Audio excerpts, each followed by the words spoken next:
E posto isto, íamos falar agora sobre medidas de formação no âmbito das ações de formação e também as consequências de medidas a nível da segurança social e se calhar, tendo em conta que a senhora mestre Sara Leitão vai tratar destes dois temas, poderá seguir gerindo o seu tempo relativamente ao ponto 7 e ao ponto 8. Muitíssimo obrigado, senhora doutora Sara Leitão. Muito obrigada, Sr. Professor. Começava por cumprimentar o Sr. Professor Decano, o Sr. Professor Menezes Cordeiro e o Sr. Professor Romano Martínez, bem como os Srs. Professores, iniciando, cumprimentando também os presentes naturalmente, e iniciando aqui as ações de formação, as medidas de formação, começava por destacar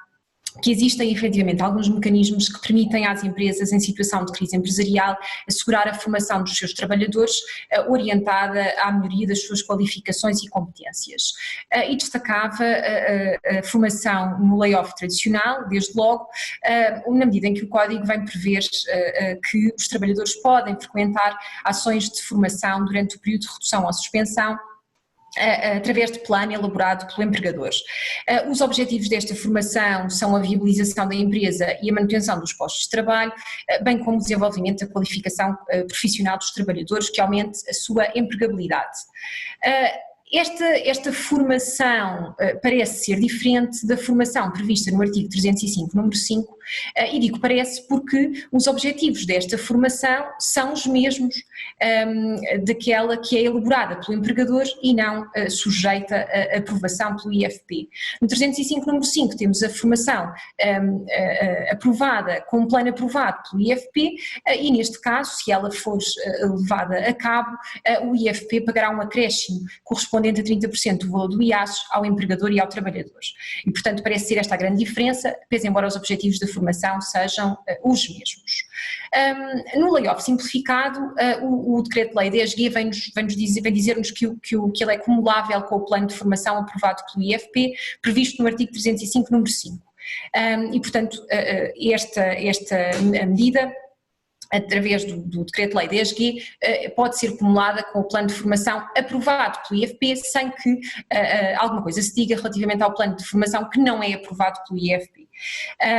E, portanto, é duvidoso que o layoff simplificado possa ser cumulado com a formação que não seja aprovada pelo IFP, por exemplo, aquela que é elaborada pelo empregador e não sujeita à aprovação nos termos do artigo 302 do Código. Esta questão tem alguma relevância porque existe uma limitação prevista no artigo 14 que prevê que considera que as medidas foram incumpridas e conduzindo à devolução dos apoios pagos quando existe a prestação de trabalho à entidade empregadora por trabalhador com um contrato suspenso ao abrigo das medidas e, portanto, caso se considere que este tempo de formação poderá para este efeito ser considerado tempo de trabalho e que ele não é, nos termos do diploma, cumulável com o layoff simplificado, pode existir aqui uma situação de incumprimento com consequências muito graves para os beneficiários das medidas. Outra medida em matéria de formação corresponde ao plano extraordinário de formação que o Decreto-Lei 10G prevê no seu artigo 7º e que se aplica a empresas que, estando em crise empresarial, não tenham recorrido à redução ou suspensão dos contratos de trabalho. E neste caso há lugar a um apoio extraordinário para formação a tempo parcial, até ao limite de 50% do período normal de trabalho, e o objetivo desta formação é a manutenção dos postos de trabalho e o reforço das competências dos trabalhadores para a prevenção do desemprego, parece ser o grande objetivo de todo este regime. Esta medida tem a duração de 1 mês, o apoio é pago pelo IFP em função das horas de formação frequentadas, até 50% da retribuição ilíquida do trabalhador, com o limite máximo de 635 euros correspondente a uma retribuição mínima mensal garantida. Em termos de procedimento, no plano extraordinário de formação, há apenas lugar a uma comunicação escrita aos trabalhadores e ao IFP, acompanhada dos documentos comprovativos da situação de crise empresarial. Quanto às medidas ativas de emprego, chamava só a atenção para o despacho 3.485-C de 2020, que depois foi alterado pelo despacho 4.395, que veio determinar a suspensão das ações de formação ou atividades enquadradas nas medidas ativas de emprego e reabilitação profissional. Abrange os participantes nas medidas ativas de emprego, por exemplo, os estágios profissionais, ou os beneficiários da medida do contrato de emprego e inserção, por exemplo, que estejam temporariamente impedidos de frequentar as ações de formação devido à sua suspensão ou encerramento ou impedimento temporário do próprio formando.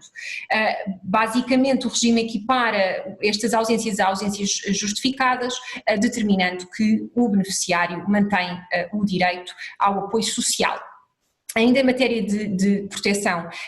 no desemprego, este despacho vem determinar a suspensão da obrigatoriedade para os beneficiários de prestações de desemprego do cumprimento do dever de procura ativa de emprego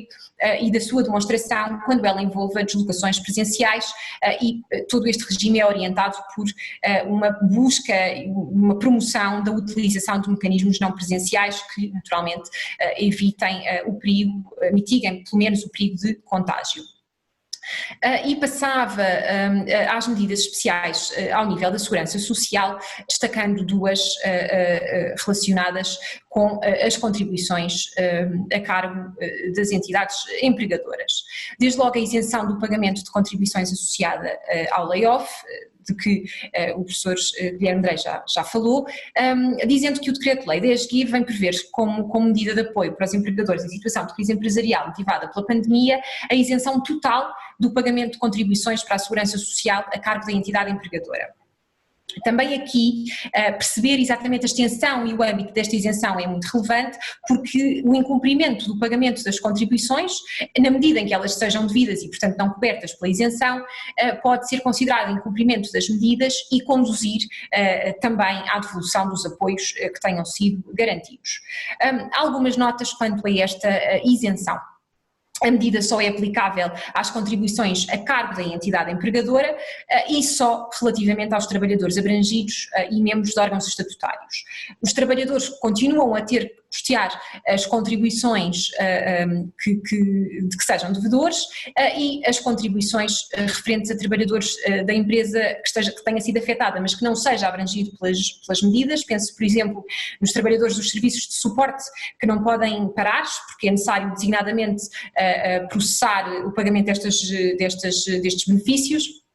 e que não tenham tido nenhuma redução no seu PNT, não estão abrangidos por esta isenção. Esta medida só é aplicável quanto às contribuições referentes aos meses em que a empresa for beneficiária das medidas de apoio previstas no Decreto-Lei 10/GIR. A isenção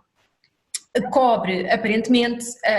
tanto a compensação retributiva como as retribuições. Inicialmente, a Segurança Social manifestou o entendimento no seu portal de que a isenção se aplicaria apenas à compensação retributiva. Parece-me bastante duvidoso que assim seja, desde logo porque, rigorosamente, o que me parece é que a compensação retributiva não integra sequer a base de incidência contributiva e, portanto, aquilo que existe é, parece-me, uma não sujeição e, portanto, existindo uma não sujeição não haverá depois a isenção, mas a Segurança Social também já veio rever a sua posição e veio considerar que a isenção se reporta às contribuições a cargo da entidade empregadora e cito, referentes à totalidade das remunerações pagas aos trabalhadores abrangidos pelo apoio extraordinário e, portanto, agora parece que está clarificado que a Segurança Social considerará que a isenção cobre também as retribuições pagas aos trabalhadores. Outra questão que também se vem colocando respeita à cobertura da isenção quando as entidades empregadoras paguem acima do limite aplicável à compensação retributiva. A lei refere que a isenção se reporta às contribuições referentes às remunerações relativas aos meses em que a empresa seja beneficiária das medidas. E, portanto, se considerarmos que as remunerações referidas nesta norma são as remunerações tal como elas estão previstas neste diploma, então o limite será este. Mas efetivamente há alguma dificuldade em enquadrar este acréscimo, este benefício adicional, que já não é compensação retributiva, mas também não é retribuição, nas prestações incluídas na base de incidência contributiva, pese embora tenha de facto sido este o entendimento que vem sendo manifestado, no sentido de que se as empresas pagarem acima deste valor, então terão de suportar as contribuições correspondentes a estas quantias. A segunda medida de que falaria aqui no âmbito das medidas de proteção social tem que ver com o diferimento do pagamento de contribuições para entidades empregadoras que vem previsto no artigo, no Decreto-Lei 10F de 2020 e que se aplica às micro e pequenas empresas, independentemente de quaisquer quebras de faturação ou outros requisitos, às médias empresas, desde que tenham registrado uma quebra de pelo menos 20% da faturação entre março e maio, e às grandes empresas, desde que tenham tido esta quebra e a sua atividade seja inserida em determinados setores, por exemplo, tratar-se de uma EPSS equiparada ou atividades encerradas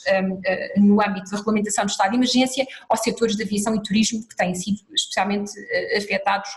por esta pandemia. Este diferimento abrange as contribuições de março, abril e maio de 2020, ou abril a junho, se o pagamento da contribuição de março já tivesse sido efetuado na altura em que a medida entrou em vigor, e consiste no diferimento do pagamento de 2/3 das contribuições